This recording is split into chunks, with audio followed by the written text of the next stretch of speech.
438장 같이 참고하시겠습니다.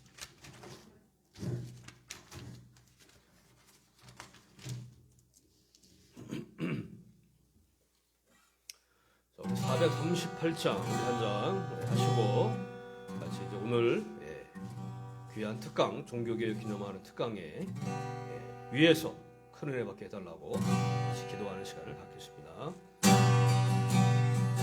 내 영혼이 은총이고 중한되짐 걷고 보니 슬픔 많은 이 세상도 천국으로 가도다. 할렐루야 찬양하세. 내 모든 죄 사함받고 주 예수와 동행하니 그 어디나 하늘나 주의 얼굴 뵙기 전에 멀리 뵈던 하늘나라 내 마음속에 이루어지니 날로 날로 가깝도다. 할렐루야 찬양하세. 내 모든 죄 사함받고 주 예수와 동행하니 그 어디나 하늘나라 높은 산이 거친 들이 조막이나 궁궐이나 내 주 예수 오신 곳이 그 어디나 하늘나 할렐루야 찬양하세. 내 모든 죄 사함받고 주 예수와 동행하니 그 어디나 하늘나라 높은 산이 거친 들이 조막이나 궁궐이나 내 주 예수 오신 곳이 그 어디나 하늘나라 할렐루야 찬양하세. 내 모든 죄 사함받고 주 예수와 동행하니 그 어디나 하늘나라. 이상같이 한번 우리 특강을 위해서 같이 기도하겠습니다. 하나님 아버지 감사합니다. 이 시간도 우리들을 사랑하셔서 귀한 특강의 자리를 마련하시고 우리 함께 모였습니다. 이 시간도 하나님 함께하여 주셔서 귀한 주태화 교수님을 통하여 우리가 귀한 강연을 받을 때 하나님의 그 뜻을 이겨가는 이 시간 내게 역사하여 주시옵소서.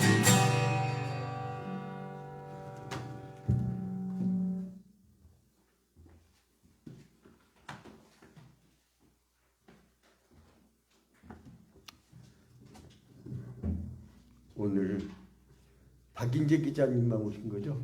아니요. 그 주인장도 오셔서 그러면 그 대표 기도는 박인재 기자가 해주시고 그리고 축도는 박병득 목사님이 해주겠습니다. 끝날 때 박인재 기자님 그 기독교 신문 그 수습 기자를 당당하게 3개월 그 혹독한 세월을 잘 이겨내서 김병중 취재부 차장은 3개월 못 채우고 한 달 만에 도망가 버렸는데 그래도 지금 이게 실황 중계되고 있어요. CL을 나오고 투이아평교 TV로 실황 중계되고 있으니까 다 들릴 거예요. 그리고 CLD 취재부장의 기독교 포털뉴스 취재부장을 겸직한 능력 좋은 우리 박인재 기자님이 나오셔서 대표 기도하겠습니다. 그 다음에 이따 끝날 때 축도는 원래 어른이 축도하는 거거든요. 이제 박병드 부교사장님.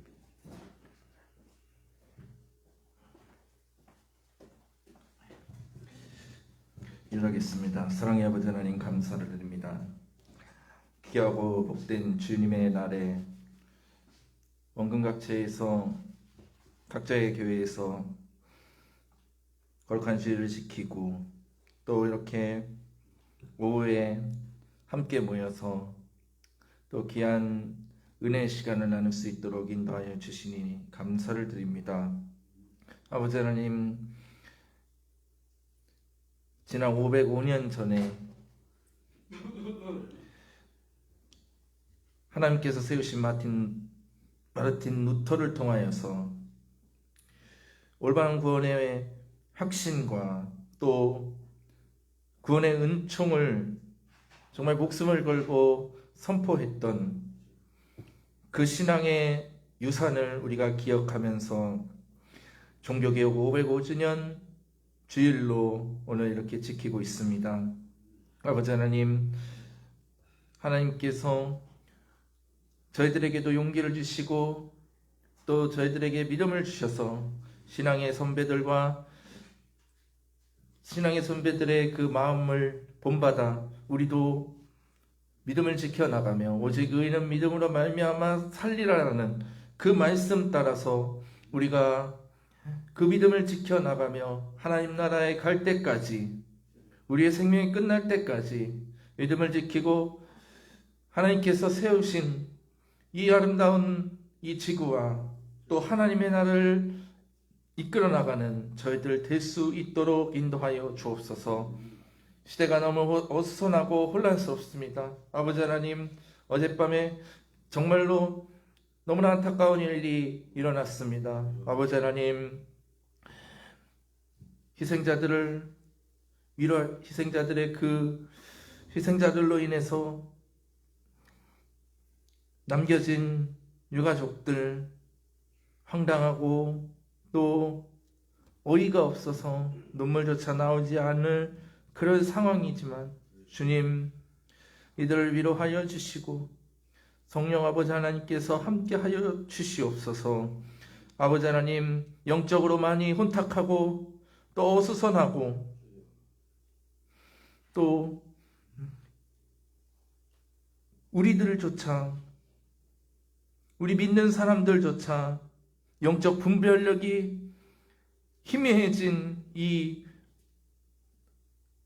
어두운 시대 가운데에 하나님께서 저희들에게 영의 눈을 뜨게 하여 주셔서 예수 그리스도의 복음만이 우리를 살리고 우리를 구원할 수 있다라는 그러한 사실을 우리가 믿고 또 나만 그렇게 살아가는 것이 아니라 아직 예수님을 믿지 않는 많은 사람들에게, 이 세상의 많은 사람들에게 그것을 전파하며 살아갈 수 있는 용기를 주시고 저희들에게 전도의 마음을 허락하여 주시옵소서. 아버지 하나님, 오늘 이 조이합평교회에 모인 모든 성도들, 귀한 주태하 교수님을 통하여서 귀한 또 강의를 듣습니다. 주님, 함께 하여 주시고 전하시는 그 말씀 가운데 성령께서 함께 하여 주셔서 그 말씀 가운데에 하나님께서 주시고자 하는 말씀을 잘 듣고 우리가 그 말씀 따라 살아갈 수 있도록 주님 인도하여 주시옵소서. 오후 시간입니다. 피곤치 않게 하여 주시고 말씀에 집중할 수 있도록 주님 인도하여 주시옵소서. 끝날 때까지 저희들의 몸과 영혼을 지켜주실 줄 믿습니다. 예수 그리스도의 이름으로 기도드립니다. 아멘.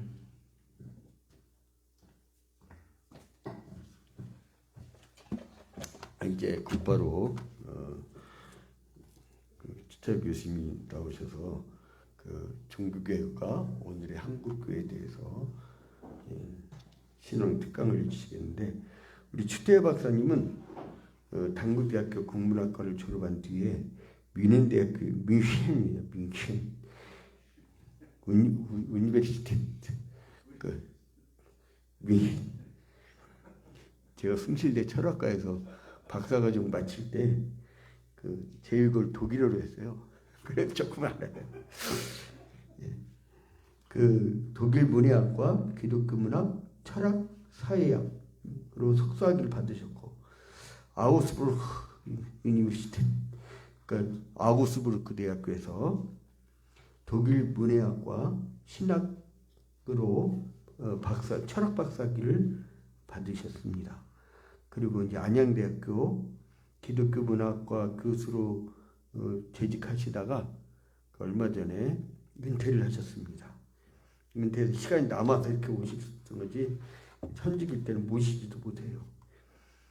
그리고 저서로는 광장에서 문화를 읽다, 영화 그 의미의 길을 묻다, 상상력의 유혹, 대중문화 시대와 기독교 문화학, 기독교 영성에 비추어 문학 새롭게 읽기, 21세기 기독교 인문학의 전망, 영화가 내게 말을 걸어왔다, 101가지 이야기 신학, 문화의 미루에서 길을 찾다, 태초의 문화가 있었느니라, 국가사회주의와 기독교 신학, 그리고 명저로는 막스훈트 글라우베라고 해서 권력과 신학, 이 책 저서인데 겁먹지 마요, 한글책이에요. 이제 이거를 만화로 다음 달에 만듭니다. 그래서 박인재 기자는 시애틀도 기독교 포털뉴스에, 또 우리 안계정 박사님은 기독교 신문에, 또 우리 박병득 박사님은 전국 모든 신문 방송에 다 이렇게 뿌릴 겁니다. 저는 총감독만 받고 이 나이 기사를 또 쓰려면 눈이 아파. 근데 그래서 추철 교수님 모시기 힘든 분 모셨으니까 정말 열렬한 북한식 박수대로 통일을 갈망하면서 북한식 박수 열렬하게 환영하도록 하겠습니다. 다 같이 열렬 박수.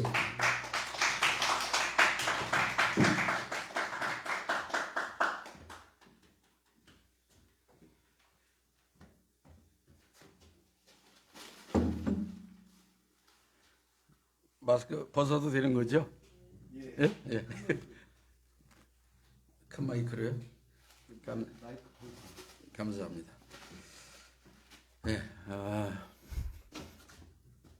우리 양 목사님한테는 굉장히 죄송한데 제가 목사님 안양 쪽에 제가 이제 안양대학교에 있어서 안양 쪽에 있다 보니까 이 초이동의 소식을 많이 접하지 못했어요. 그래서 저는 목사님 옛날에 화재 사건이 있었다 그래서 잘 해결이 되신 줄을 알고, 그러고 있다가 제가 페이스북을 통화 안 했거든요. 그러다가 몇 년 전에 한 2년 전에 페이스북을 여니까 아직 소송인가 하는 그런 과정이 남아서 한다. 그래서 이제 제가 좀 마음에 심히 부담이 좀 됐습니다. 화재 이후에 아직 해결이 안 되셔서 얼마나 마음적으로 좀 고생을 하실까 그렇게 생각을 하고 전화를 드렸는데 목소리가 완전히 뜻밖이에요. 무슨 말씀이냐, 오늘 찬송에 우리가 한 것처럼 정말 세상과 나는 간 곳 없고 화재와 이 고난은 간 곳 없고, 아니 어떻게 이제 연락을 하느냐 그러셔서 목소리가 뭐라 그럴까 하이톤이시더라고요. 이게 정상적인 이 목소리일까? 저는 그냥 아이고 저 교수님 오랜만에 전화 주셨는데 좀 이렇게 좀 주눅이 들어 계시지 않을까 이제 그런 상상을 조금 해봤었는데 전혀 아니시더라고요.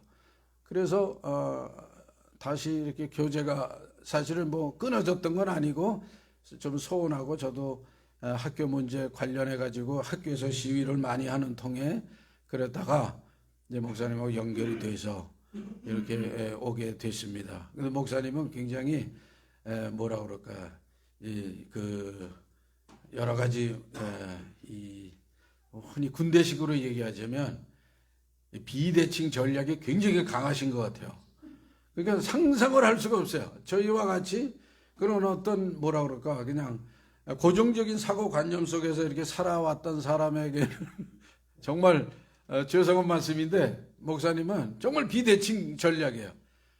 그래서 사단도 목사님에 대해서는 어떻게 할 수가 없을 것 같아요. 왜냐하면 보통 우리 여러분들 다 아시다시피 C.S. 루이스의 그 책 중에 하나가 이제 자기 그 조카에게 웜우드라는 그 조카에게 이렇게 하면 현대 크리스찬을 조금 유혹할 수 있는 방법이 있다.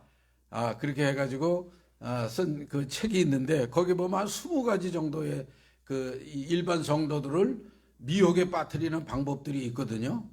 그런데 그 20가지 목사님한테는 전혀 다 당연히 해당도 안 되거니와 하여튼 너무 그런 우리 시대에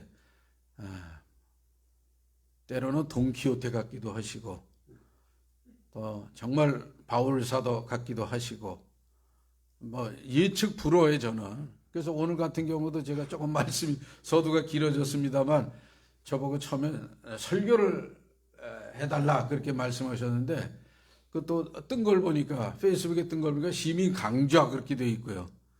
그 다음에 특강 이렇게 말씀을 하셔가지고 저는 어떤 스타일에 초점을 맞춰야 될지 정말 목사님의 그 비대칭 그러니까 그렇게 하시면서 뭐라 그럴까요? 어떤 새로운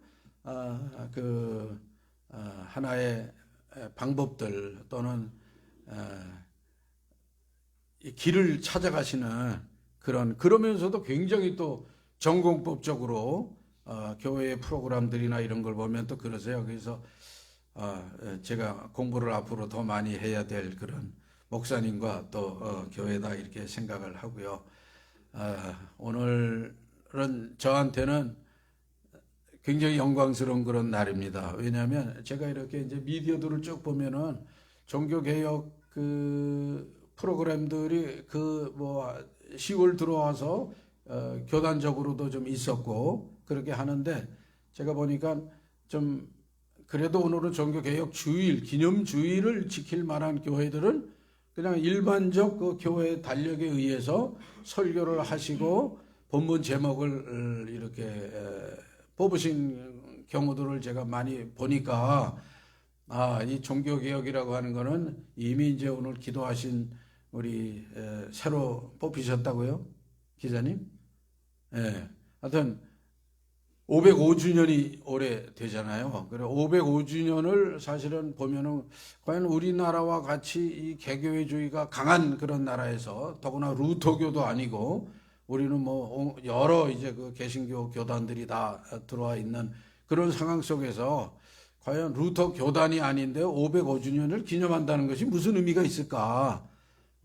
그래서 이제 이게 어떻게 보면 이게 한국적 그 신앙적 상황에서는 아마 당연한 꼭 종교 개혁이라는 말을 하지 않아도 되는 그러한 그 시대가 돼 있지 않을까 하는 그런 생각이 들기는 합니다. 그럼에도 불구하고 이렇게 조유합병교에서 종교개혁 505주년에 그런 그 시간을 할애해 주셔서 또 시간을 내주신 것에 대해서 깊이 감사를 드리고요. 오늘의 주제를 제가 어떻게 할 것인가 목사님께서 말씀을 넣으셨을 때 제가 그냥 종교개혁 자체만을 하면은 또 조금 너무 사전적인 그런 그 시간이 될 수도 있고 역사적인 데이터를 반복하는 그런 시간이 될 것도 같고 그래서 조금 좀 의미를 조금 넓혀보는 그런 의미로 제가 오늘의 한국교회와 조금 연결을 해서 말씀을 좀 드리고자 그렇게 생각을 했습니다. 조금 부담 갖지 마시고 들어주시면 감사하겠고요. 그 다음에 혹시나 중간중간에 도전이 되는 그런 그 종교개혁 상황 속에 시츄에이션이 있거나 또 그런 어록들이 루터나 이런 분들을 통해서 듣게 되시면 또 한번 다시금 우리의 신앙을 되새기는 그런 시간이 되면 좋겠습니다. 한 30분 하면 되나요, 목사님? 어느 정도 해야 되나요? 주님도 알겠습니다. 조금 자유롭게 말씀을 드리도록 하겠습니다. 저는 이제 코로나 때문에 한 2년 반 정도 한국 교회가 굉장히 어려움을 많이 겪었고, 실제로도 성도님들의 숫자가 뭐 한 30% 정도는 아마 줄지 않았느냐, 그렇게 각 교단마다 발표를 하고 하는데, 저는 또 다른 각도에서 보자면 뭐 조금 오해 없이 들으시면 좋을 것 같아요. 뭐 제 개인적인 생각이니까, 한동안 이제 정부가 코로나를 가지고 교회를 뭐 핍박을 했다 또는 뭐 탄압을 했다, 이런 표현들이 초기에 많이 나왔어요. 그래서 저도 때로는 야 진짜 그런 게 아닌가 뭐 이런 생각도 했었긴 했는데, 좀 더 이제 큰 그림으로 좀 더 시점을 좀 다르게 보자면, 하나님께서 예전에 우리 중세 시대나 그 중세 이후에 패스트 때문에 유럽의 많은 교인들이라든가 교회가 어려움을 많이 겪었던 것은 사실이지만, 그러나 그런 걸 통해 가지고 교회가 또는 교인들의 삶과 예수 그리스도의 사랑이라고 하는 거고, 과연 패스트를 뭐 의약품만 가지고 살려낼 수가 있겠는가? 그 시대를 살아낼 수가 있겠는가? 아니면 뭐 소위 얘기해서 그냥 덮어놓고 믿는 신앙만 가지고 이겨낼 수 있겠는가? 아니면 그 당시에 있었던 어떤 뭐 사회적인 조직과 행정 조직으로 패스트를 이겨낼 수 있겠는가? 그것이 아니고, 결국에는 패스트를 이겨낼 수 있는 힘이었다는 것은 뭐냐면, 예수 그리스도의 사랑을 가지고 성도들이 패스트를 앓고 있는 분들에게 다가가서 그들을 닦아주고 치료해주고 했던, 거기에서 그 당시에 믿지 않은 분들이 말하자면 교회를 깨닫게 되고 성도들의 삶이라는 게 뭔지를 깨닫게 되고, 결국엔 패스트를 이길 수 있는 힘이라고 하는 건 예수 그리스도의 사랑을 우리가 서로 나눌 때 환자도 낫고, 그 다음에 그거를 통해서 위기를 극복할 수가 있었다. 자, 그래서 이제 이거를 이제 우리 시대로 돌이켜 보면, 우리 시대 코로나라고 하는 건 일종의 패스트라고 본다면, 그러면 과연 우리가 코로나 자체만 가지고 싸우겠느냐? 그것만은 아니죠. 우리가 뭐 의료기관에 종사하는 사람들도 아니고. 그러면 과연 이 시대의 크리스찬이 이러한 그 어떤 역병과 전염병과 싸워서 우리가 이길 수 있는 방법이란 것은 뭐냐? 이미 역사적으로 그리스도의 사랑을 우리가 정말로 과감없이 실천하고 패스트에 겁 없이 달려들어서 그들을 앓고 있는 분들을 치료했던 그런 것처럼, 우리도 코로나라고 하는 것을 통해서 우리의 가지고 있는 믿음과 사랑을 그리스도의 마음과 심장으로 실천할 때 코로나를 이길 수 있는 하나의 가장 본질적인 힘이 되지 않겠는가?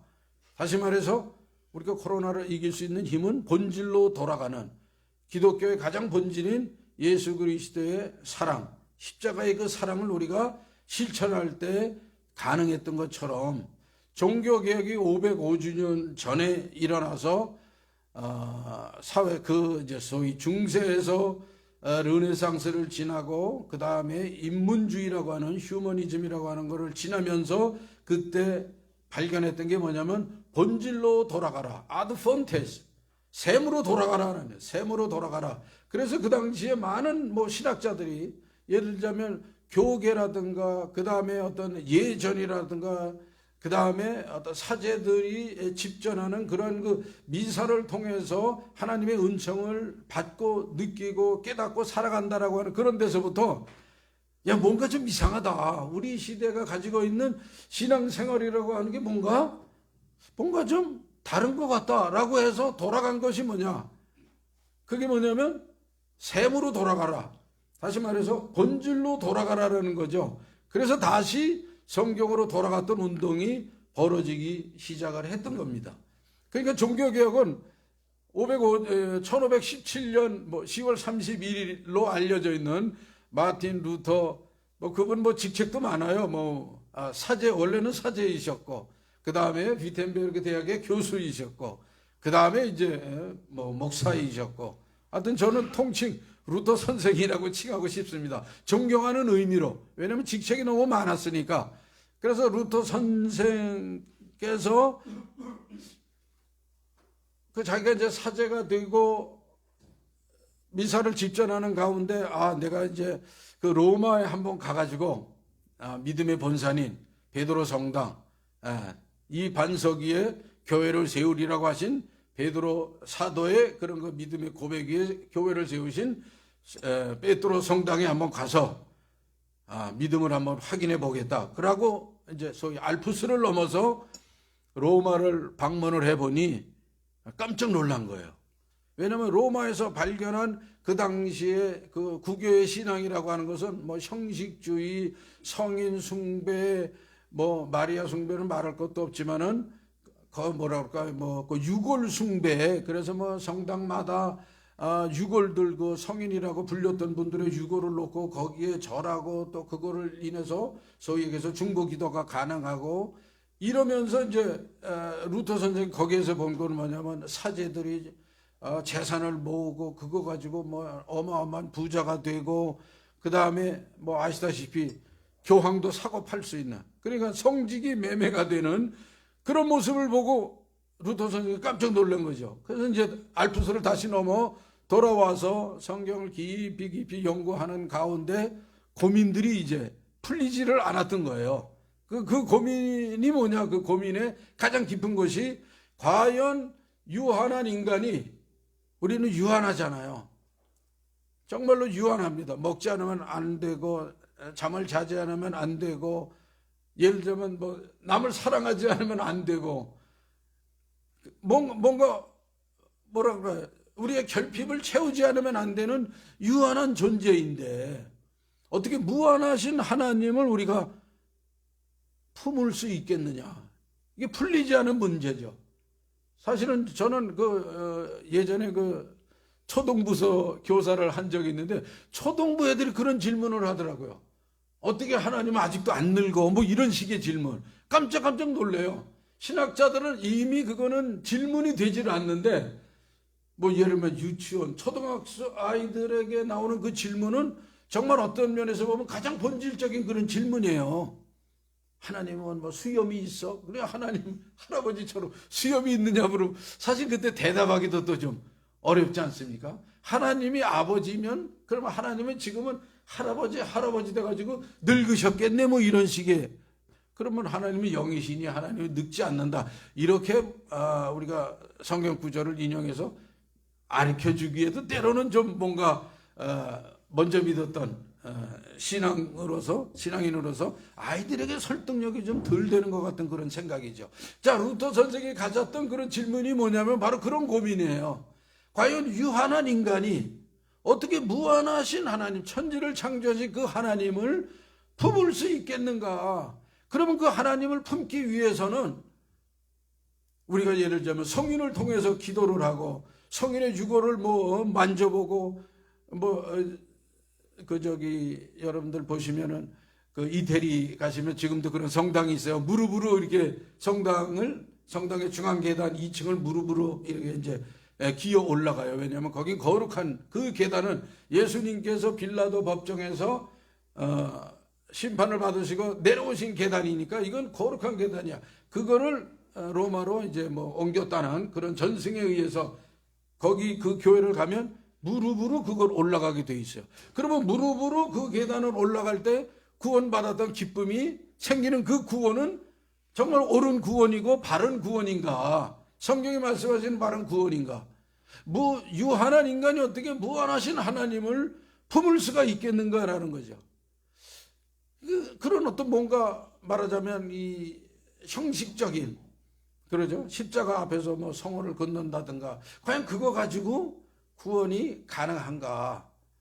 성인을 통해서 기도를 받는다든가 하는 뭐 이런 모든 것들 형식적인 것. 이제 거기서 이제 결정적으로 나온 것이 면죄부라는 거죠. 그 당시에 이제 면죄부 소위 장사꾼들이 많았어요. 사제도 면죄부를 팔러 다녔지만 그런 그 사제를 칭해서 면죄부를 팔던 사람이 굉장히 많았어요.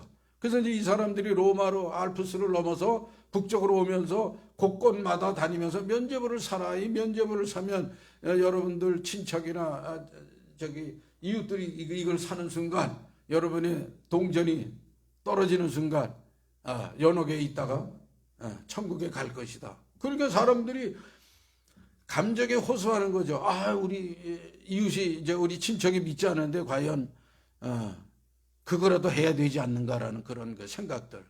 그러니까 성경에서 말씀하시는 가장 본질적인 그 구원의 그것을 방해하고 또는 그것을 가려 있고 또는 그것을 대체하려고 하는 것이 너무나 많은 거예요. 그 당시에 이제 그 95개 조항 여러분들 보시면 95개 조항이면 저도 한번 95개 조항은 아니지만 내가 우리 사회에 대해서 95개 조항 정도의 어떤 그 나름대로의 문제점을 한번 만들어 보자. 또는 무슨 뭐 총선이나 대선 같은 거 있으면은 나 나름대로 한번 공약 같은 걸 만들어 보자. 이런 생각을 하고 제가 한번 적어본 적이 있어요. 그런데 많아야 한 40가지 뭐 여기저기서 따와가지고 인용하고 해서 한 40가지 정도. 95개를 만약에 어떤 주제를 놓고 우리 사회를 놓고 95개 조항을 만든다든가 하는 것은 제가 볼 때는 개인적으로 봐도 쉬운 일은 아닌 것 같아요. 그런데 루터 선생이 사실은 아시면 루터 선생이 엄청나게 바빴던 분이에요. 그분이. 그러죠. 예배 집전해야죠. 성도들 또 관리해야죠. 대학 교수니까 그 당시에 비텐베르크에 몇만 명의 학생들이 있었다는 그 기록이 있어요. 그렇게 소위 유럽에서 루터 선생의 그 신학을 공부하기 위해서 막 몰려드는 거예요. 그렇게 바쁘고 그 다음에 자기들 일상생활을 해야 되지 않습니까? 그 다음에 또 뭐 논쟁자들이 또 와요. 그래가지고 당신이 얘기하는 이거는 뭐 옳지 않다, 빨리 철회해라, 뭐 기타 등등. 그래서 자기의 시간이 없을 정도로 이렇게 바쁜 분이 어떻게 95개 조항을 만들었는가? 저는 이제 물리적으로 하면 그런 걸 생각을 해봤어요. 제가 쉬운 일은 아니었어요. 그런데 보면 이제 크게 두 가지예요. 하나는 뭐냐면 면죄부다. 그 당시에 너무 면죄부가 흥행해가지고 뭐 예를 들면 사제를 사칭해가지고 면죄부를 파는 사람도 있었고 그거 가지고 돈벌이 하는 사람들도 있었고 실제로 사제들이 면죄부를 팔아가지고 그거로 이제 예를 들면 돈이 생기잖아요. 그러면 그거를 교황청으로 보내야 돼요. 100% 보내야죠. 그런데 100% 안 보내요. 중간중간에 이 사제들도 뭐 좀 표현이 이상하지만 삥땅을 하는 거예요. 중간에 이 면죄부를 판 게 정확하게 교황청으로 가서 베드로 성당을 짓거나 또는 어떠한 그 예를 들자면 종교적인 분쟁이 일어났을 때 군대를 동원해서 전투를 해야 되는 상황에 그런 판매한 자금이 군자금처럼 쓰이기도 했는데 이게 중간에 또 사제들이 또 챙기고 이래가지고 사실은 면죄부를 통해서 너무나 많은 그러한 부조리가 생겼다. 그 루터 선생이 그걸 이제 일단 지적을 하는 거죠. 면죄부 자체는 성경적으로 하나님의 구원을 대체할 수 있는 대체물이 될 수 없다. 이거는 이제 가장 그 뚜렷한 하나의 그 뭐라 그럴까 논쟁거리 중에 하나였고 그 다음에 나타난 것이 이제 바로 면죄부를 가지고 그렇게 장사했던 것에 대한 부조리에 대한 또 평가, 비판. 그 다음에 이제 또 하나는 뭐냐면 이제 그 당시에 교황이 과연 교황이 이렇게 교회 위에 있을 수가 있느냐? 사실은 그거는 아니죠. 왜냐하면 예수님께서 베드로에게 그 말씀을 하셨을 때 주는 그리스도 살아계신 하나님의 아들이시냐? 이 반석에 내가 교회를 세우리라 그랬었을 때 그 직책이 교회 위에 있을 수는 없는 거예요. 그런데 이미 교황제도가 쭉 오래되면서 뭐 1000년 이상이죠. 그래 되면서 교황이 이제 교회 위에 서 있는 것이고 그 다음에 성경 해석을 누가 했습니까? 사제들이 성경을 해석을 한 거죠. 교황이 성경을 해석을 하고 그것을 말하자면 강론으로 가리켰을 때 사람들이 그러니까 성경 자체는 성경이 성경을 해석하게 하시고 구약이 신약을 성경하고 신약이 구약을 성경에서 그 말씀을 들음으로 인해서 우리가 구원에 이르는 하나님의 말씀을 깨달아야 되는데 교황이 가르쳐주고 사제들이 설교하는 그것이 이제 루터가 면제 그 95개 조항에 대해서 얘기한 그 내용입니다. 그러니까 이제 그것이 그 다음에 구텐베르크 이 인쇄술이 발견이 됨으로 인해 가지고 그 당시에 유럽에 있는 많은 귀족들이라든가 그 다음에 학문적으로 궁금해했던 사람들 과연 루터가 했던 그 이야기 그 사상이 뭐냐 그래서 뭐라 그럴까 구독 열풍이 일어났던 거예요. 그래서 이제 구텐베르크 인쇄기로 그냥 찍어가지고 그 전에는 이제 다 필사를 하지 않았습니까? 그런데 이제는 그 인쇄기로다가 말하자면 대량 복제가 가능해져 가지고 그 마차를 타고 맞아요 굉장한 그 속도로 유럽에 번지기 시작을 해서 종교 개혁의 어떤 그 물꼬를 루터 선생이 열었다 이렇게 이제 알려져 있습니다. 이제 그 다음에 이제 이러한 그 논쟁들이 스위스의 어디죠? 쥐리히의 츠빙글리 선생한테 가고 그 다음에 이제 칼뱅 여러분 잘 아시는 장로교회 이 기독교 강요를 통해서 장로교회 신앙에 그러니까 사실은 어떻게 보면 루터 선생도 나중에 멜랑크턴하고 아우스부르크 그 신앙 고백이라고 하는 것을 이제 작성을 하게 되고요. 그 다음에 이제 칼뱅 선생도 기독교 강요라는 것을 이제 쓰게 됩니다만은 일종의 신앙적 뭐라 그럴까요?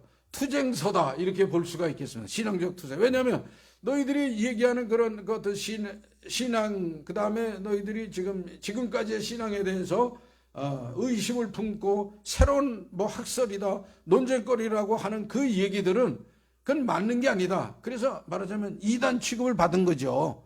그러니까 나중에 보름스에 이제 루터 선생이 그 종교 회의에 불림을 받아서 갔을 때 네가 지금 너의 얘기했던 그거를 철회를 하면 모든 직책이라든가 이런 걸 다 보장해 주겠다. 근데 루터 선생이 아무리 생각해도 그거는 아니에요. 그래서 보름스 그 교회당을 나오면서 하나님 성경에 비춰서 이거는 번복할 수 없으니까 저는 번복할 수 없습니다. 그리고 나오면서 주여 제가 여기 있나이다 나를 도와주소서라고 고백했던 그 고백 이제 루터 선생의 함으로 인해서 그때부터는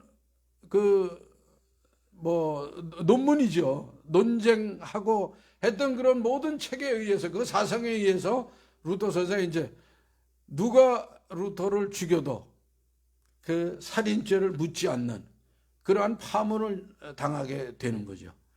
자, 이제 저희들이 보면은 루터 선생이 그 뒤에 굉장한 공격에 시달려요. 그래가지고 그 카톨릭의 신학자들도 오고 그 다음에 여러 가지 그런 어려움들을 당하는 가운데 루터 선생이 이제 소위 얘기해서 종교개혁의 3대 논문이라고 하는 논문을 씁니다. 결국은 그것도 일종의 뭐라 그럴까요? 자기 변명만이 아니라 성경에 입각해서 어떻게 하면 우리의 이 신앙이 올바른 것이냐 하는 것을 증명하는 하나의 변증서적 성격을 갖고 있다. 그래서 종교개혁이 가지고 있는 총체적인 말씀을 또 드리겠습니다만은 이 개인의 고뇌라고 하는 것이 종교개혁을 통해서 사실은 중세는 개인의 고뇌라고 하는 게 별로 그렇게 뭐라 그럴까요? 대중적으로 나타나지는 않았는데 이 종교개혁의 루터 선생이나 쯔빙글리, 칼빈 이런 분들의 어떤 영향과 그들의 책을 통해서 과연 그러면 진정한 신앙이라고 하는 것이 무엇이냐? 그러면 나는 그런 진정한 신앙은 어떻게 찾아갈 수가 있는가라고 하는 그 개인의 발견. 지금은 개인이라고 하는 발견이 너무 굉장히 이미 다 뭐라 그럴까요?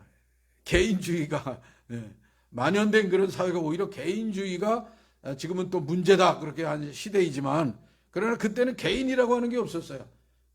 교회라고 하는 테두리 또는 어떤 마을이라고 하는 테두리 그 안에서 개인은 없었던 그런 시대에 이러한 종교개혁의 글들이 가져다준 하나의 큰 효과라면 뭐냐면 개인을 찾은 거죠. 그러면 나는 구원 앞에서, 과연 나는 믿음이라고 하는 그 앞에서 나는 어떻게 그러면 이 문제를 고민하고 거기에 대한 소위 성경적 정답을 찾아갈 것이냐라고 하는 개인적 인식이 시작이 되었다. 그러니까 그런 면에서 중세를 벗어나는 어마어마한 하나의 문화적, 문명적 전환점이었다라고 말씀을 드릴 수가 있겠고요. 자, 루터의 3대 논문이 왜 중요하냐? 95개 조항. 그러니까 뭐 내일 10월 31일 비텐베르크 교회에 그 논박에 태제를 붙였다라고 알려져 있는 10월 31일이 바로 내일입니다. 그러니까 한번 생각을 해보세요. 얼마나 두렵고 떨렸겠어요, 사실은. 왜냐면 이거 붙이면은 뭐 물론 종교 개혁이라고 하는 이 어마어마한 불길을 상상을 하지도 못하고 예상도 못했지만 단지 이 문제에 대해서 한번 토론해 보자라고 했던 그 정도의 생각이 이렇게 산불처럼 유럽을 휩쓸 수 있었다는 것은, 그러나 어쨌든 뭐랄까 어떻게 표현할까요? 야, 과연 이거를 붙일까 말까, 이 사실은 굉장한 그 갈등이에요. 일단 붙였어요. 그리고 붙이고 나서부터 이제 불길이 퍼지기 시작을 했습니다. 그 다음에 쓴 논문이 뭐냐면 독일 기독교 귀족에게 고함. 독일 기독교 귀족에게 고함. 그 당시에 말하자면 구교, 가톨릭과 연계되어 있는 기존의 권력층, 귀족들은 사실은 루터 선생이 하는 그런 이야기들, 그 다음에 여러 각처에서 일어났던, 그 전에 이미 100년 전에 체코 프라하, 우리 그 드라마 뭐 프라하의 뭐 연인 뭐 이런 걸 통해서 프라하가 많이 기억이 되시잖아요. 그런데 그 프라하가 1400년, 1380년대에는 일종의 루터 선생보다 더 뜨거웠던 일종의 뭐라 그럴까요? 하나의 종교개혁의 전초적인 역할을 감당했던 얀 후스 선생이 프라하에서 영국의 위클리프 선생으로부터 넘어온 그런 문건들이죠. 교회가 어떠하냐, 그 다음에 그 당시에 신앙 체계가 어떠하냐를 말하자면 이게 아니다. 그래서 심지어는 후스 선생이 뭐 위클리프도 마찬가지예요. 그 당시에 교황의 이 행태라고 하는 건 적그리스도적 행태다라고 얘기해요. 그러니까 루터 선생도 나중에 그런 얘기를 하게 됩니다. 자, 좀 민감한 얘기라서 하여튼 독일 기독교 귀족에게 고함. 그러니까 루터의 이 면죄부라든가 교황의 그 수직적인 교권주의라든가 이런 것들에 대해서 언급을 하는 이 문제들에 대해서 과연 신흥 귀족들은 그 당시에 이제 무역이 활발을 하고 그 다음에 공업 상업들이 많이 일어남으로 인해 가지고 귀족들이 새로 이제 소위 부자 계층이죠, 중상류 계층이 생겨났는데 이 사람들이 이제 새로운 하나의 그런 문화권을 형성을 하고 예전에 그런 그 구교로부터 간섭을 받기 싫어한단 말이죠. 좀 자유롭고 싶다. 그런데 속박을 받는데 루터 선생과 같은 이러한 글들이 자신들에게 어떤 구심점의 역할을 감당할 수 있을 것이다. 그래서 기독교 상황의 개선을 이제 루터 선생이 얘기를 하면서 만인 제사장, 그러죠? 거룩한 족속이요 왕 같은 제사장이라, 택하신 백성이라라고 하는 이 만인 제사장서를 다시 선포합니다. 그러니까 그 당시에 평신도들, 흔히 얘기해서 일반 교인들은 뭐 교회에 그냥 피동적인 존재로 가서 미사에 참여하고 성만찬의 그 이론들이 많이 나옵니다만, 성만찬은 그 당시에는 일반 백성들은 떡만 받았어요. 떡만. 그리고 떡만 받고, 그러니까 잔은 받지를 못했어요. 그는 사제들만 2가지를 다 했는데, 지금 잉글리 같은 분은 그러니까 아니다, 피도 받아야 된다. 제가 어느 성찬식을 보니까 우리나라는 이제 그 성찬 예식 시작하기 전에 목사님 기도하시고 이제 그 말씀을 선포하실 때 이제 그 말씀하시자, 이는 주님께서 우리를 위해서 찢기신 몸이다. 분잔을 위해서는 주님께서 우리를 위해 흘리신 보혈이다 이렇게 말씀을 하시고 기도하고 그냥 총체적으로 성찬식을 하는데, 정말 제가 이제 독일에 있을 때 30년 전입니다만, 독일에 있을 때 그 성찬식 보면 매번 성찬식을 집례하시고 집례하시는 그 목사님들이나 또는 신부님들이 꼭 그렇게 떡을 주실 때, 한 사람 한 사람에게 떡을 주실 때, 이것은 당신을 위해서 찢기신 주님의 몸입니다. 그리고 주면 아멘하고 받고, 분잔할 때도 역시 마찬가지로 이것은 주님을 위해서, 주님이 당신을 위해서 흘리신 보혈입니다. 아멘하고 잔을 받고. 근데 지금 우리나라 지금 오늘의 한국교회 너무 일찍 말씀을 드리는 것 같습니다만, 우리는 성찬 예식이 너무 생략이 되어 있는 것 같아요. 그리고 너무 생략되게 행해지지 않는가. 제가 나중에 또 말씀을 드리겠습니다. 그래서 만인 제사장에 관한 것을 루터 선생이 이제 새롭게 환기를 시키는 거죠. 이제 두 번째, 교회 바빌론 포로라고 하는 논문을 또 씁니다. 교회 바빌론 포로. 이건 다 아시다시피 이스라엘 백성들이 바빌론의 포로로 가서 70년을 잡혀 있다가 이제 돌아오게 되잖아요. 자, 그와 같이 교회도 어떤 세력에 의해서 지금 포로로 잡혀 있다는 거죠. 왜냐하면 그래서 이제 교권주의, 교황을 중심으로 한 교권주의, 사제에 의한 그런 전행적 그런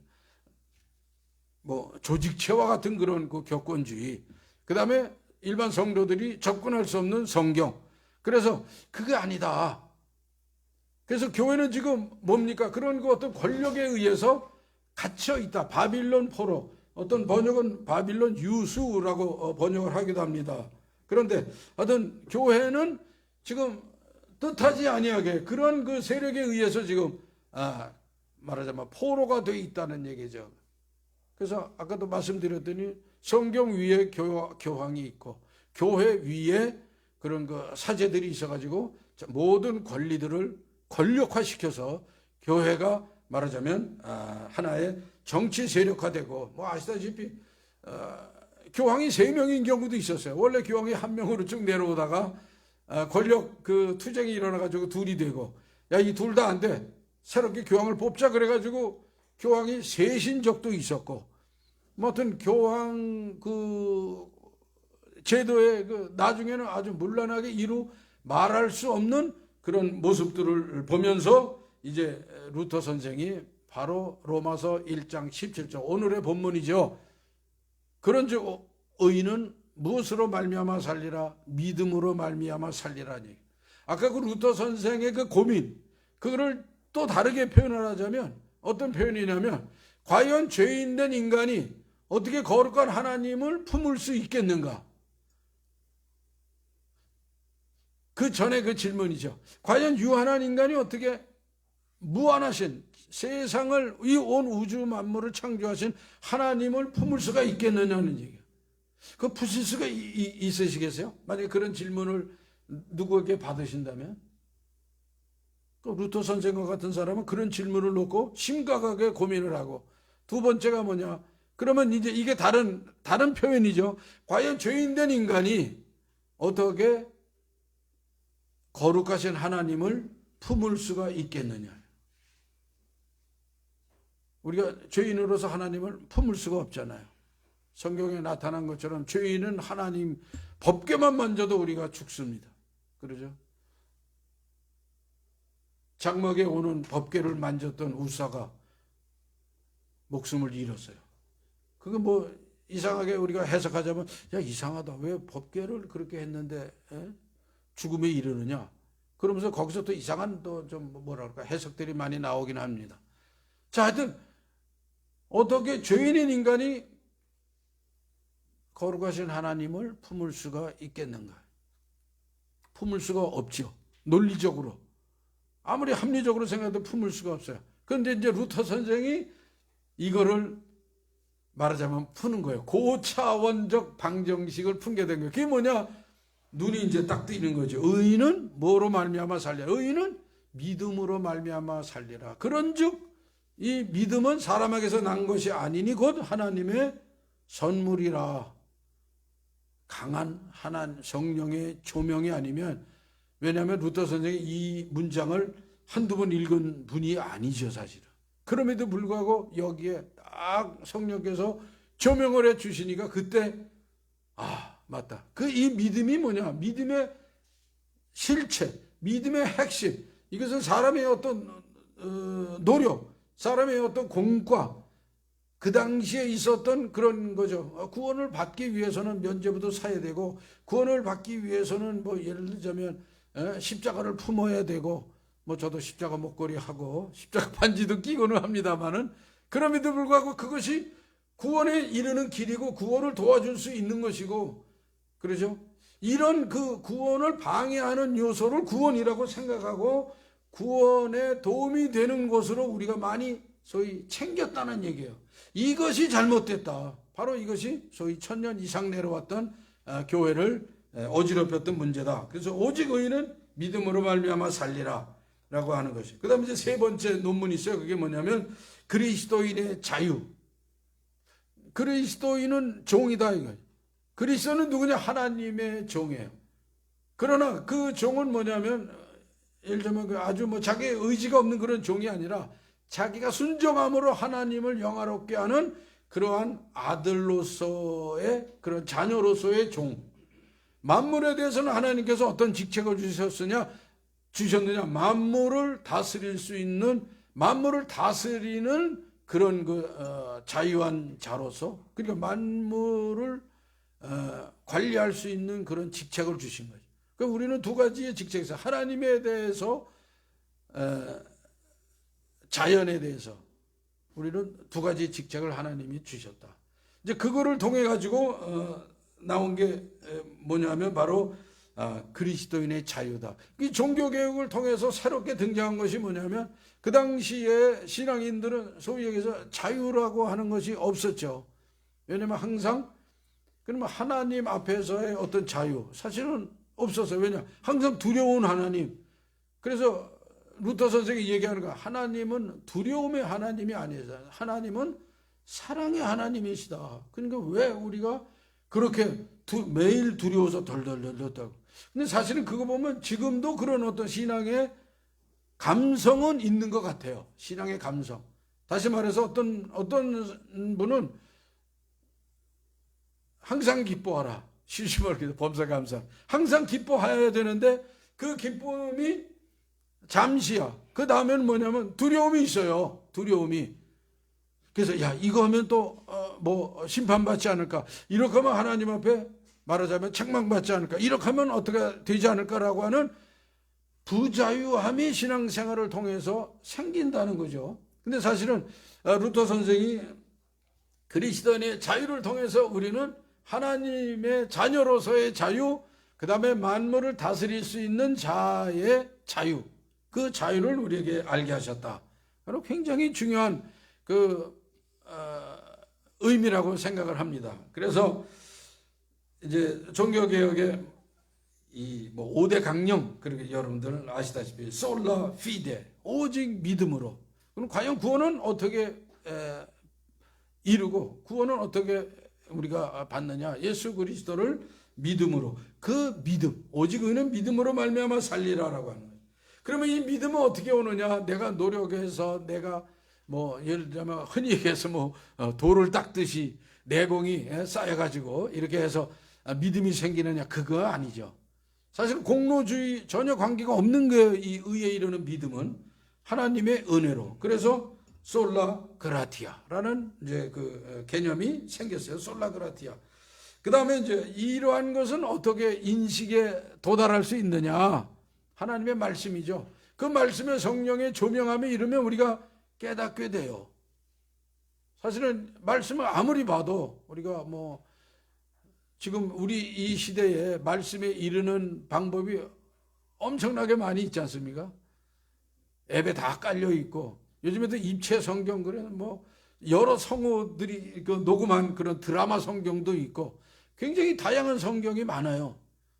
말씀이 없어서 사실은 우리가 깨닫지 못하는 건 아닌 것 같아요. 다만 그 적합한 말씀이 우리를 강하게 역사하시는 그 모멘트를 못 만나는 거죠. 자, 그래서 그 은혜는 오직 말씀으로 깨달아진다는 솔라 스크립투라, 하나님의 말씀으로. 이걸 통해서 모든 우리의 삶은 무엇을 근거로 해서 이루어지느냐면 솔루스 그리스도스, 예수 그리스도를 중심으로. 그래서 여러분 바울 서신에 보면 특별히 예수 그리스도 안에서, 그리스도 안에서, 주 안에서, 굉장히 그 안에서 in Christ, en 그리스도라고 하는 용어를 굉장히 많이 쓰세요.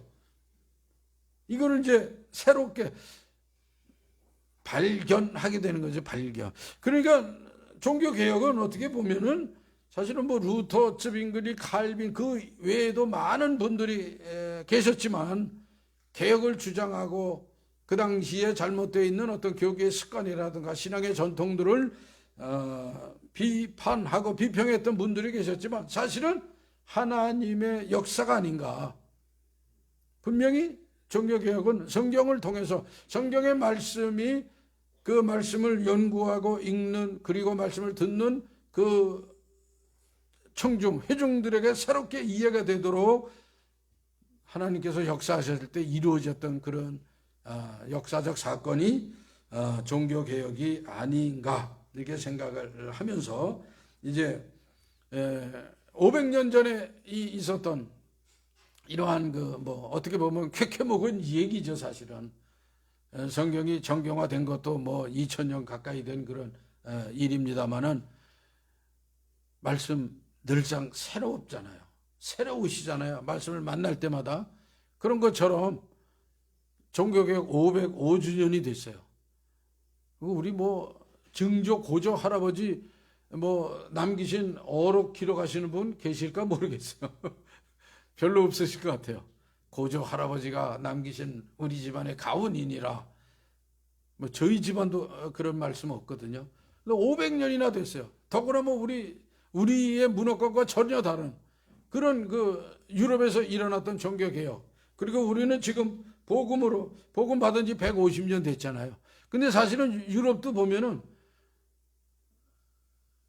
루터 선생의 1517년에 그 종교개혁의 그 95개 조항이 발표된 그 이후에 거의 100년 때 이미 벌써 뭐 루터교조차도, 그 당시에 개신교라고 했던 그 프로테스탄트조차도 이미 굉장히 사회적 지탄을 많이 받게 돼서, 여러분들 아시다시피 경건주의 운동이라고 하는 것이 또 생겨났어요.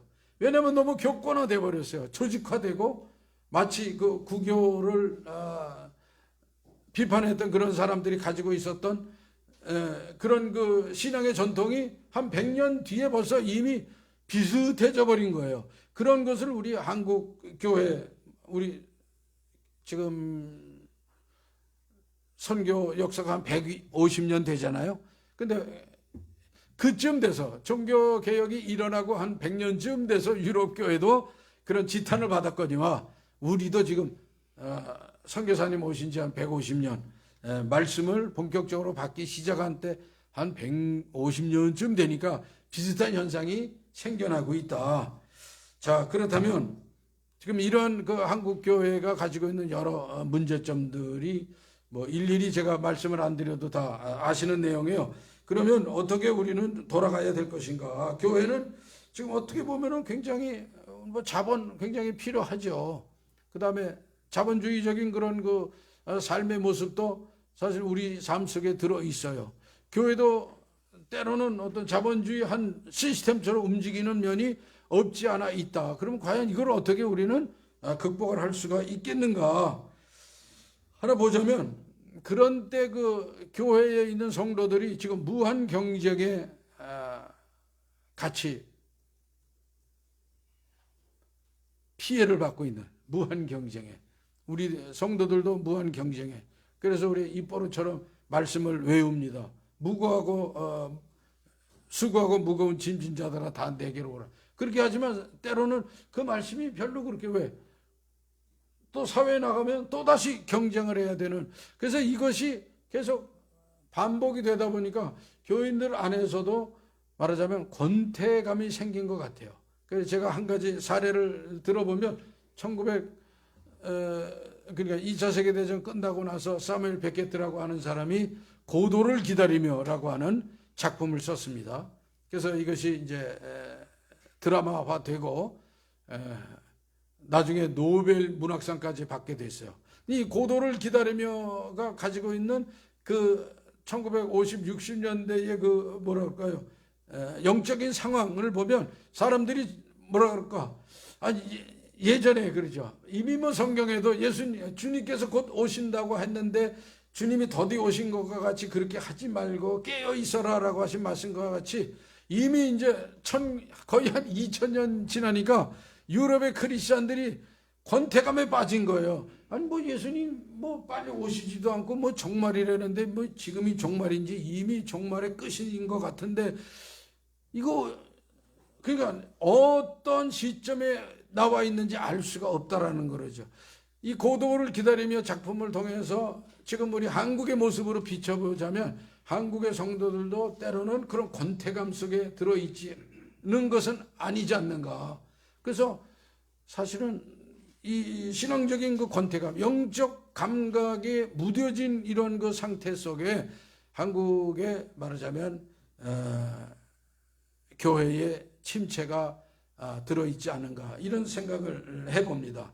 그 다음에 우리 교회 안에 지금 상당히 성공 신학이라고 하는 그 일설에 의하면 이게 소위 유럽 또는 미국식 샤머니즘이다라고 얘기해요. 성공 신학이. 네. 때로는 뭐 직통계시. 돈이 저쪽으로 갔어. 그러니까 거기 투자해. 막 이런 식으로, 뭐라 그럴까요. 뭐 점집에 찾아다니면서 어디로 투자해야 좋겠느냐. 뭐 이런 식의 그런 예를 들면 이제 미국식 말하자면 성공신학이 우리 한국에도 수입이 돼가지고 이게 미국 거니까 미국에 예를 들자면 일부 기독교인들의 그런 그 영성을 통해서 들어온 거니까 야 이거 한번 우리가 따라가 봐도 뭐 비신앙적인 건 아니지 않느냐 이런 무방비적인 그런 그 생각이 있을 수 있다는 얘기죠. 그래서 우리 교회나 교인이나 지금 상당히 권태. 사실은 그 종교 루터 선생이 얘기했을 때 그 종교개혁 시대라고 하는 거는 그 영적인 권태가 있기는 사실은 좀 어려웠던 시대다. 왜냐? 그 당시에 농민들은 뭐 열심히 일해야 되고 세금을 바쳐야 되고 먹고 살아야 되고 하니까 나름대로 아주 뭐라 그럴까요? 열심히 살 수밖에 없는 그런 상황이에요. 근데 지금은 잉여적인 게 때로는 꽤 많이 있지 않습니까? 그러다 보니까 삶의 권태가 생기고 영적인 부분에서도 영적 권태와 무기력감이 생기는. 그래서 이제 우리 잘 아시다시피 그 나치 시대에 저항 신학자, 저항 목사님으로 잘 알려져 있는 보네퍼 목사님이 딱 그거를 지적을 하셨어요. 왜 20세기에 기독교인들이 이렇게 소위 정치 바람에 휩싸이는가?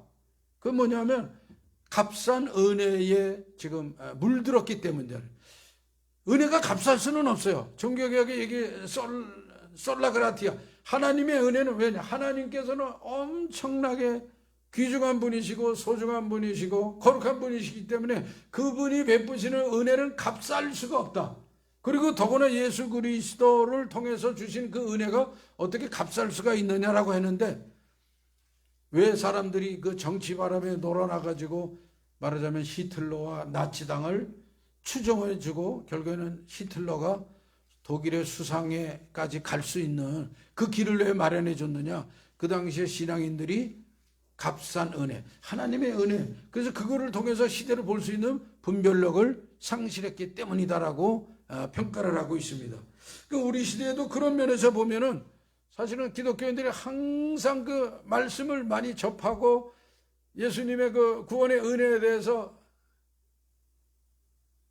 뭐 홍수에 몸이 젖듯이 서너 개 몸이 젖듯이 그렇게 한 거는 좋은 면인 것 같지만 그러나 그렇게 반복되다 보니까 말씀의 그 고귀함을 잃어버렸어요. 지금 우리가 어떤 면에서 보면 값싼 은혜에 떨어져 있는 것은 아니지 않는가. 그래서 오늘 우리가 이 종교개혁 505주년을 맞이해서 다시 한번 생각해 봐야 될 것은 뭐냐면 뭐 꼭 루터 선생만은 아닙니다. 10월 31일 내일이라고 우리가 기념하는 그 기념이 루터 선생과 밀접하게 관계가 돼 있기 때문에 루터를 얘기하지만, 그러나 찌빙글리 선생도 계셨고 깔뱅 선생도 계셨고, 뭐 나중에 이제 깔뱅과 연결돼 있는 존 녹스 같은 분이 스코틀랜드에 돌아가서 영국의 종교개혁을 또 계속 승계하시고 하는 이런 모습들을 보면은 사실은 그 또 말씀드린 대로 루터 선생의 그 전에 후스, 또 그 후스, 또 그 전에 위클리프, 이런 분들의 영향으로 결국에는 종교개혁의 불꽃이 일었다. 결국엔 하나님께서 말씀을 통해서 새롭게 일으키신 시대적 문명사적 전환이었다. 이러한 것을 통해서 이제 오늘 그 말씀을 정리를 해보자면, 오직 의인은 믿음으로 말미암아 살리라. 그 믿음과 의인의 그 모습 우리가 다시 한번 생각을 해봐야 되고, 또 하나는 갈라디아서의 말씀과 같이 그리스도께서 우리에게 자유케 하려고 자유를 주셨으니 다시는 종의 멍에를 매지 말라라는 거예요. 종의 멍에. 근데 우리 크리스천들 사실은 종의 멍에를 자기도 모르게 메고 있지는 않지 않는가. 우리가 주님으로부터 구원을 받은 백성으로 자유함을 얻었지만, 그러나 우리를 부자유하게 하는 그러한 제도라든가 속성이라든가 그러한 그 어떤 교회 안에서도 그런 모습이 있다. 그건 제가 일일이 열거는 다 할 수가 없습니다. 왜냐하면 제가 구체적으로 목회를 하는 그런 그 목회자가 아니기 때문에 삼가 제가 말씀드리기는 어려워요. 그러나 아마 다 느끼고 아실 것 같아요. 중요한 건 뭐냐? 하나님께서 우리에게 자유를 주셨으니 다시는 종의 멍에를 매지 말라라고 하는 것은 종교개혁가들이 성경을 통해서 우리에게 주신 시대적인 증언의 말씀이다. 또 하나는 뭐냐면 회개하라 천국이 가까웠느니라라고 하는 우리 주님의 말씀입니다. 지금 회개가 많이 사라졌다고 봐요. 왜냐하면 만성이 돼버렸어요. 복음이 만성이 돼버리고 말씀이 만성이 돼버리고 삶 자체, 교회, 우리가 얘기하는 교회의 삶도 만성이 돼버렸어요. 그래서 자극도 별로 없어요. 그러니까 결국에는 회개 자체가 점점 사라졌어요.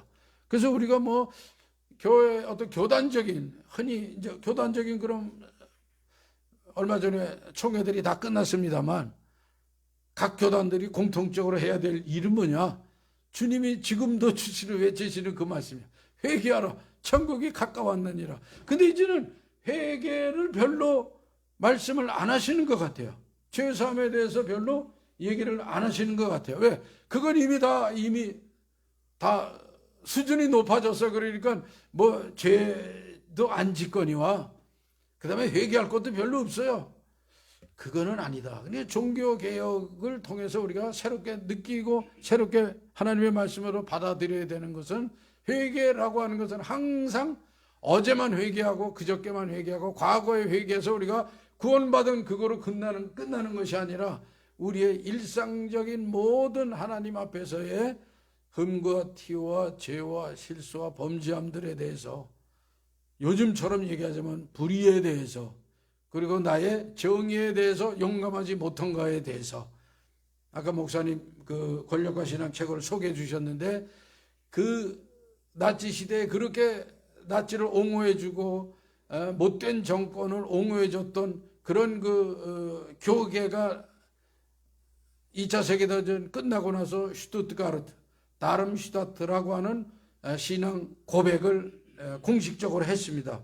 그 슈투트가르트 신앙 고백에 나와 있는 내용이 뭐냐면, 우리가 더 사랑하지 못했다, 우리가 더 용서하지 못했고, 우리가 더 정의로워야 할 때에 더 용감하지 못했다라고 하는 것을 말씀을 하는 것을 보면, 이거는 종교개혁 사상 속에 이미 다 들어있던 내용이고, 그것을 지금 505주년 종교개혁을 기념해서 우리가 생각해보는 그분들의 이 뜻을, 말씀의 뜻을 한번 다시 되새겨 보면서 우리 한국교회가 가지고 있는 도약해야 되는 문제, 개혁해야 되는 문제, 변혁해야 되는 문제들을 각자의 삶의 영역에서 또 교계에서, 교회에서 해야 되겠다, 이런 말씀을 드립니다. 시간이 많이 갔습니다.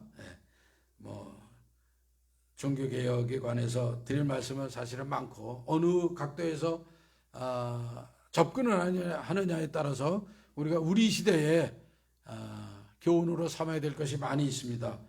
저는 이런 각도에서 말씀을 드린다라고 하는 것을 여러분들이 생각하시고, 또 다른 기회에 종교개혁의 그 큰 뜻, 성경에 기반을 둔 그 뜻을 해서 우리의 삶 속에 적용해 가는, 그래서 한국 교회와 우리의 삶에 큰 의미의 역사가 일어나기를 기대해 봅니다. 기도하겠습니다. 거룩하시고 존귀하신 하나님, 초유화평교회의 아버지시여, 귀한 이제 예배 시간에 종교개혁과 오늘의 한국교회, 이렇게 아버지시여 또 저희들이 말씀을 또 역사의 사건들을 중심으로 나눌 수 있도록 인도하여 주심을 감사합니다. 이제 이곳에 모인 우리 귀한 분들, 회중들과 또 방송으로 듣는 모든 분들에게 은혜 나려 주시어서 이 시대에 성경이 하나님께서 아버지시여 종교개혁의 이 역사적 사건을 통해서 주시고자 하시는 그 말씀들을 깨달을 수 있도록 은혜를 부어 주시옵소서.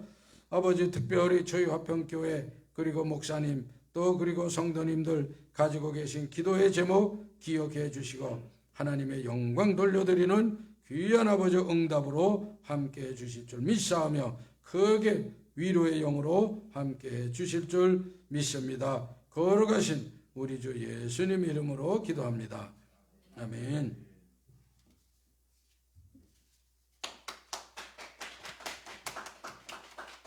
감사합니다.